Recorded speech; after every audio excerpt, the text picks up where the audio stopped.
ninka iskaabulaha wuxuu la mid yahay nin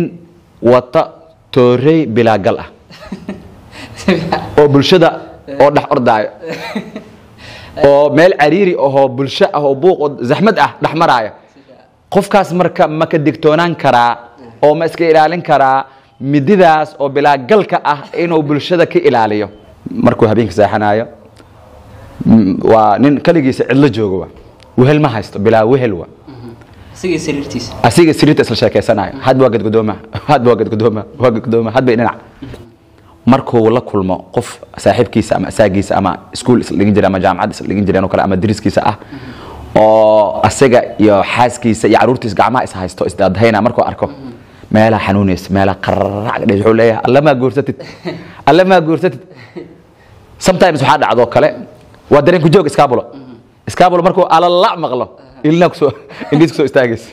marka waxa weeye marka mar walba dareen ku joog waayo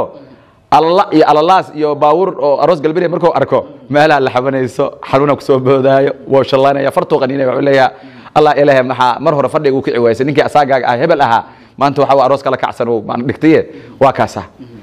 gogashaadi oo saaki oo xali aad ku seexatay oo saaki aad ka shaqo tagtay oo baranbaro iyo jiir iyo wariiq ay kaaga daba mareen ee duhurka dhan iyo maanta dhan ay harsanayeen iyo mukulaalada ay harsanayeen oo wax kaaga dambeeysan laheen wax ku jafaayo oo ku hagaajinayo uunsi ku gelinayo oo carfiso kugu buufina aad heli karin oo subaxdii saa u baxda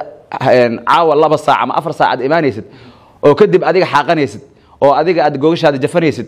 oo googashaada dhiganaysid soo dhibaato ma laha oo biyaha qubayska adiga kaliya aad geysanaysid shubanaysid soo dhibaato ma aha oo koob shaah wax ku kari aad helin dadka markii midalan ay forjeeyaan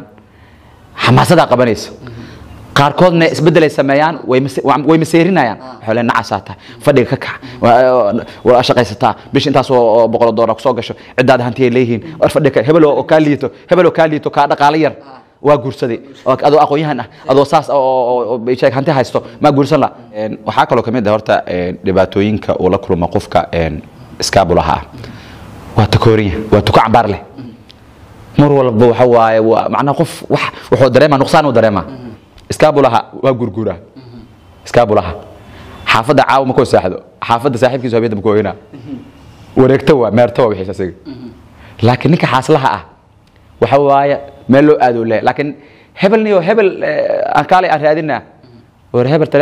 telefonkiisa in la helo maahine ninkaas gurigiis meel oo looga hagaaga ma laha sababtoo ah iskaabulo waa laakiin ninkan xaasla waa hal naag u qaba gurigiisa la tagaa hebel ma jooga ha hadduu si joogina maya soo ma xago aad bisaay ku jira waxa uu joogo wakiila uu joogo warbixintiisa waa helaysaa